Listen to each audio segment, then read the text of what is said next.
Grabe oh, solid oh. Wow, talagang tourist destination ito ng mga nandiligo sa mga resort oh. Napakadami. Pero kung kayo dadaan dito mga part, ay much better na huwag kayong masyadong tututok din yan sa may pinaka-pader. Kasi parang delikado.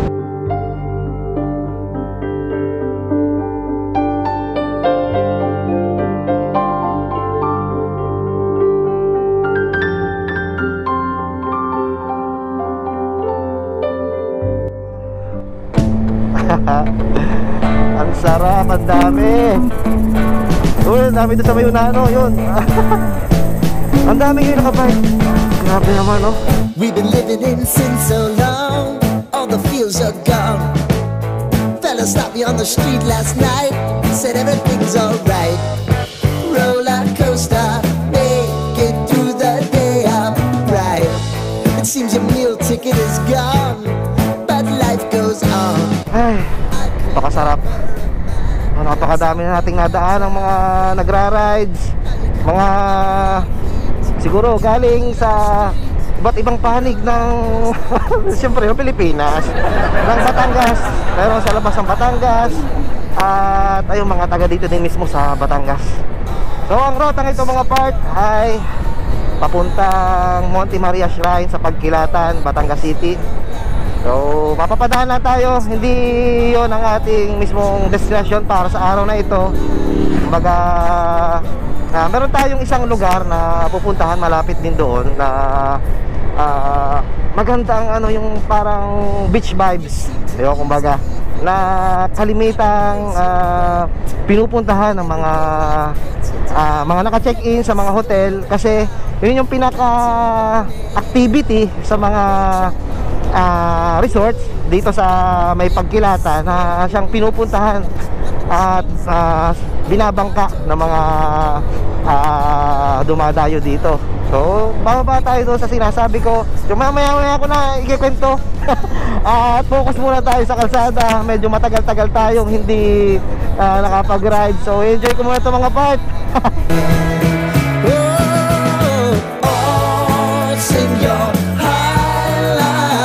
Lang kasi itong mga nagdaraang linggo, halos 2 weeks na umuulan dito sa amin sa Batangas City. Ewan ko lang kung ganoon din sa inyo, pero talagang yun ang kalaban naming mga travel vloggers kung tawagin. Doon ko may ilinya ang aking ginagawa, kasi ayun ang ginagawa natin, nagta-travel tayo. Hindi lang sa labas ng Batangas City, kundi dito din siyempre sa loob ng Batangas City, dahil ito yung aking pinaka kumbaga priority o pinaprioritize na ikutin. Madami pa akong hindi napupuntahan dito, at ayun talagang napakaganda dito sa amin mga part. So, kung mga hindi pa kayo nakakapunta, punta na kayo. Ayun, ito na yun oh. Yung dating liguan kapag mahal na araw yan, nagkameron ng seawall na siya ngayong ginagawang tambayan ng mga nagra-rides oh. Dahil buhat dito ay makikita yung shrine ng Monte Maria. Ang dami oh, biruin nyo yan, mga madaling araw pa lang ay bumabiyahe na. So dahil napakaganda ng spot dito mga part, yun kita nyo yun sa parting yun oh. Yun na yung shrine ng Monte Maria. Naging tigilan na ng mga nagra-rides yun. Napakaganda kasi ng view doon. Ayun oh. Dito nagpangabot ang mga sasakyan saka nakamotorsiklo.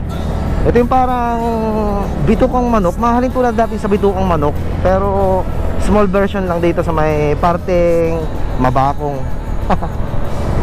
Kasi medyo may kaliitan itong daan. Although siya ay 2-way or 2 lanes, ay medyo makipot.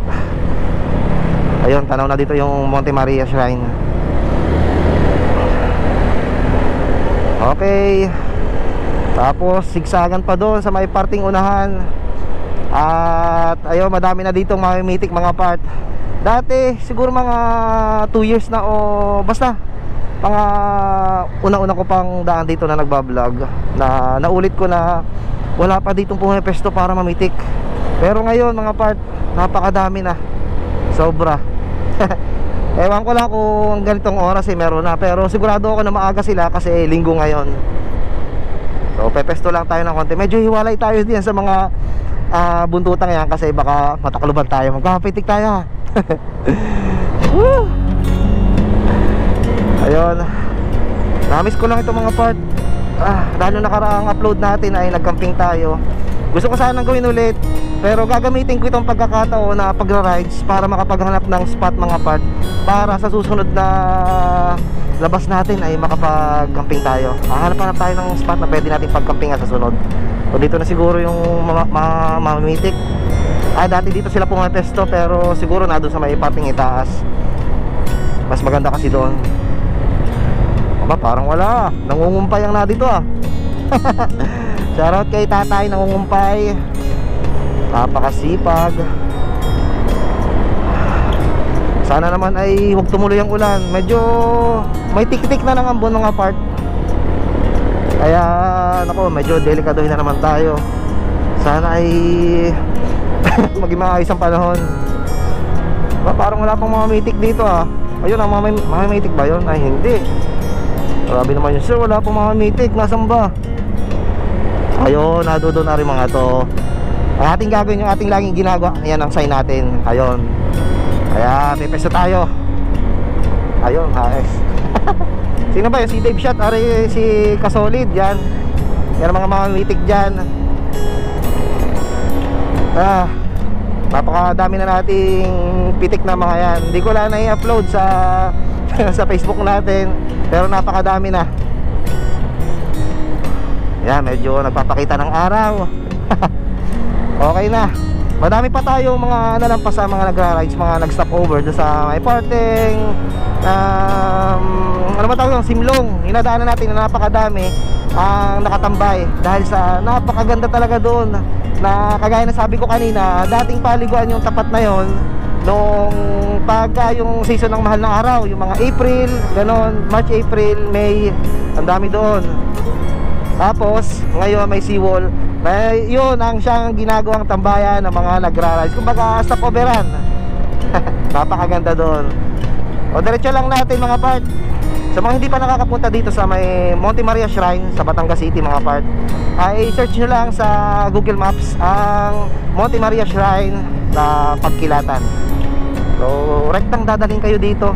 So madami yung nagkakamali doon sa may Leon Akyat, pero hindi. Kasi sa mga tagalabas ng Batangas ay hindi sila pamilyar.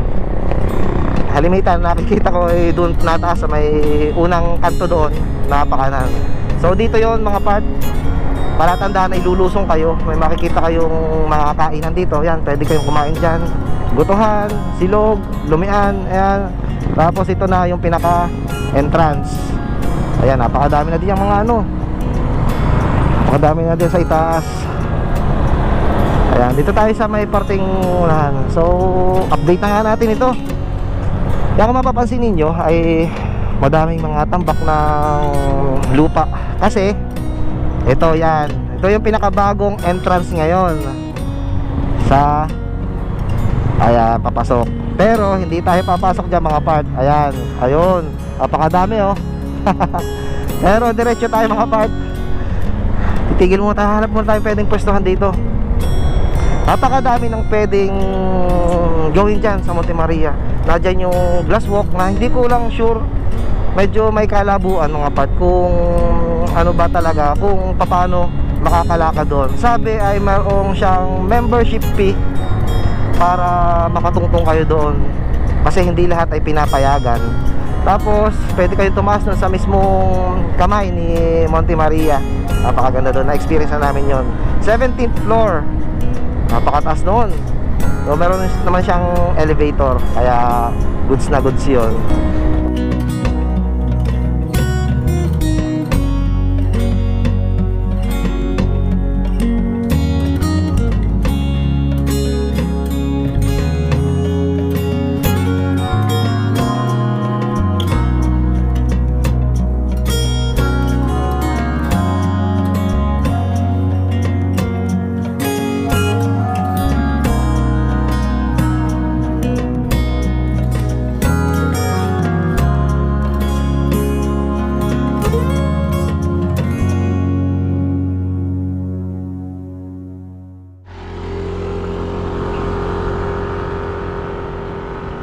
Okay, andito na tayo sa sinasabi ko. Ito yung sikretong lagusan.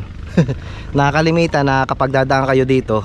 Ayun, nasa may taas lang yung may shrine ng Monte Maria. Dito lang tayo sa parting baba na kapag dadaan kayo ay malimit kayong magkikita ng may mga nakaparadang motorsiklo. Pasok na tayo. Iwanan natin saglit si Blossom. Medyo wala naman masyadong gumagalaw dito ng mga ganyang motor. So sigurado tayo na may mga nandito sa baba.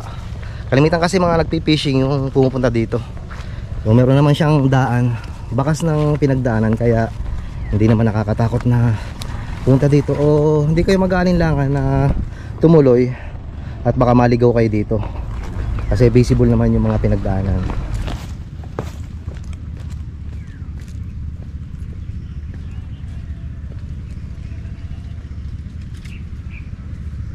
Buhat dito ay naririnig ko yung mga motor ng bangka. Siyempre yung babang yan ay dagat na yan mga part. At yung mga nagsisigawan, kagaya nung nabanggit ko kanina nung bumabiyahe pa lang tayo, ay meron ditong kumbaga tourist destination na din kung tatawagin ang mga guests dito. Ayun, may mga nakabangka, kita ko na dito. Oh, napakalakas ng hangin. Sa parte doon, oh, umuulan, parting Mindoro. Tapos dito naman sa parting Pasilangan ay mga beach dyan. Papakita ko na maayos. Ako, hindi ako nakapagdala ng tag dito, ng tubig. Pero dahan-dahan lang tayo para hindi tayo mapagod. Lakas ng alon. Medyo may trail ito mga part. Kung sakali lang na mapanood nyo to at gusto nyong silipin itong baba, ay dahan-dahan lang kayo kasi medyo mabato. Pero goods naman yung bato, nakakatulong para hindi tayo madulas. Pero na lang kung umuulan. Malapit na tayo, nakikita ko na. Madami kasi ditong nagpapapicture yung mga guys sa mga resort. Kasi meron dito kung tawagin na yung kuweba na hindi ko pa din naman napupuntahan. Sayang, ang lakas ng hangin dito. Makakababa kaya tayo? Hindi pa ako nakaka-experience na bumaba dito. Ano ba ang oras na? 8:08 in the morning. At napakatindi na ng sikat ng araw. Ayun na, dito muna tayo. Kita nyo ba yun, no? Kaya mga nakabangka, mga gas yan sa mga resort. Tapos masang parte ba yun? Doon nga tayo. Ay, wala lang masyadong. Ayun, no? Na doon yung may kuweba. Tapos yung mga rock formation. Tapos yun, andun yung mga namimingwit. Tama ang hinala ko na namimingwit yung mga nakaparking na motorsiklo doon. Tapos yun, oh, yung grotto. Sayang, medyo malakas ang hangin. Andiyan kasi yung ulan. Kaya sana ay hindi dumaan dito para hindi tayo mabasa. Subukan nga natin. Wala nang cut-cut to mga part para kita nyo. Ito, may mga dala tayo. Tingnan natin, baka makakapag-picture tayo dun sa may kuweba. Wala yung rock formation dito. Sana hindi masira itong ating sapatos, oh. Gamit na gamit ang ating sapatos. Baka saan daan dito? Naku, hirap pala. Walang bababaan.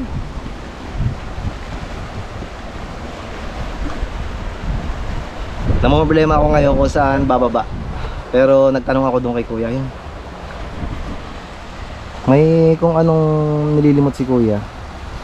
Nagtanong ako ay dito daw ang babaan. Ay, ito mismo. Kaya binaba ko itong ating mga daladalang gamit para Subukan ko kung kaya akong bumaba. Subok lang. Pero medyo nagdadalawang isip ako. Wala pang siguro wala pang 2 minuto. Buhat ang sinabi kong madilim itong ating harapan. Kita nyo,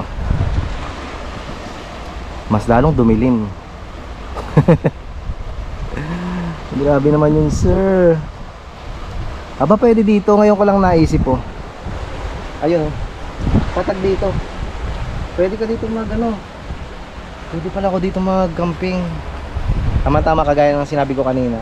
Gagamitin ko itong pagkakataon nito na pagra-rides natin para makapaghanap-hanap ng pwede nating pag-campingan sa sunod. Kaso nga lang, ang kalaban dito ay yung tama ng sikat ng araw kasi dyan talaga bumubungad. Pero kung kati naman at makakapunta tayo dun sa kabila, much better. Kasi maganda dun, no?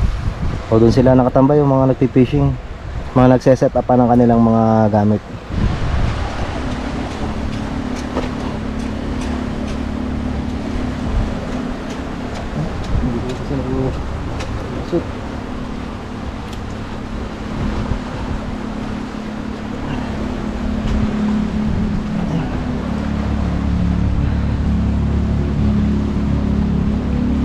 Meron po nakukuha dyan.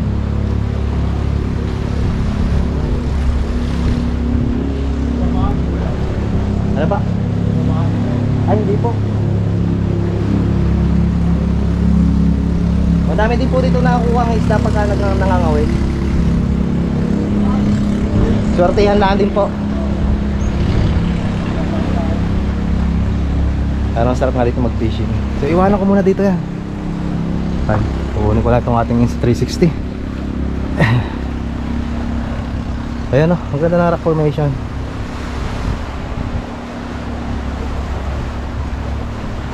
Bukan nating manabi dito.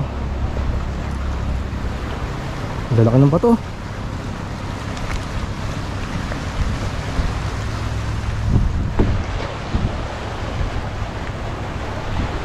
Kuyaring ang madaming bangka yung may kuweba. Ay, sa kabila pa po. Silipin ko lang. Ayaw po. Ay, sila yung nag-ano dyan. Opo. Sige po kuya, thank you. Isilipin ko lang po.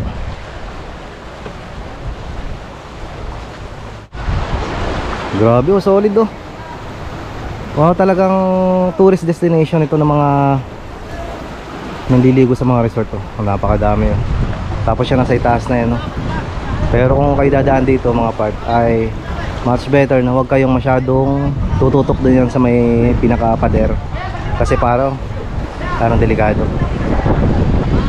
Dami oh. Grabe, daming tao. Tanda ko last year ba nga ba yun o 2 years na nakakaraan na naimbitahan tayo na doon sa may Isola Vista, doon sa resort, na itatry ko sana na magbangka. Ang bayad kasi sa bangka ay 500 pesos per head. Tapos papakita ko lang para hindi nyo masyadong mahaninag, pero tuturo ko lang kung saan parte. Doon sa parting yun, ayun, mga resort. Pero yung baybayin yan, lahat resort yan. Na pinaka-activity dito ay sasakay ng bangka. Kumbaga lilibutin itong mga yan, itong parang pinaka-islang yan na may grotto. Tapos yan, dire-diretso hanggang sa makarating dito. Napakaganda. Ang alam ko mas maganda pa doon, yun yung tinatawag na kuweba mismo. Kasi may mga taong yun oh. Kasi naiipon doon yung tubig na naiiwan na galing sa high tide. Tapos pag nag low tide na may naiiwan tubig. So napakalinaw. May napanood akong vlog noon. Hindi ko na lang matandaan kung kaninong vlog yun. Pero ayun, madaming nagpapapicture doon. Yan ang susunod na batch. May sadyang mga nakatalagang bangka. Syempre kung sino yung naghatid sa inyo diyan, yun na din yung susundo sa inyo. Siguro may time limit, hindi natin alam. Dahil hindi ko pa nasubukan. Kasi nung time nga na gusto kong subukan ay medyo wala akong dalang pera. 500. Kaya yung hindi natin nasubukan.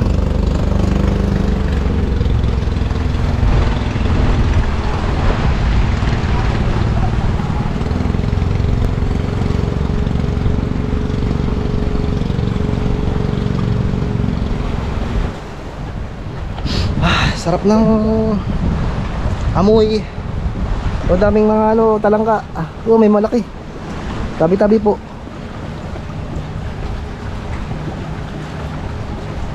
Grabe, ang ganda. Sayang nga lang kung napagbigyan tayo ng magandang reflection ng langit, ng kulay blue. Yun, sana hindi maulap. Napakaganda sana.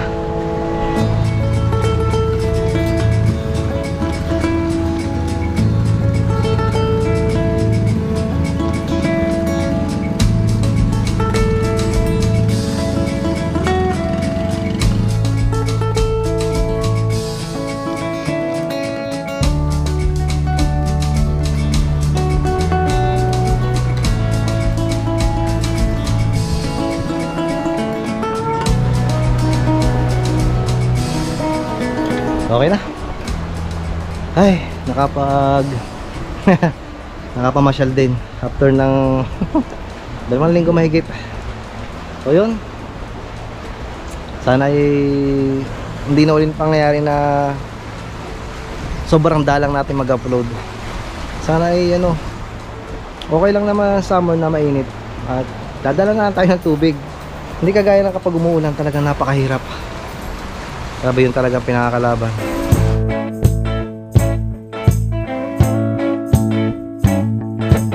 I don't wanna tie you up now. I don't wanna do the thing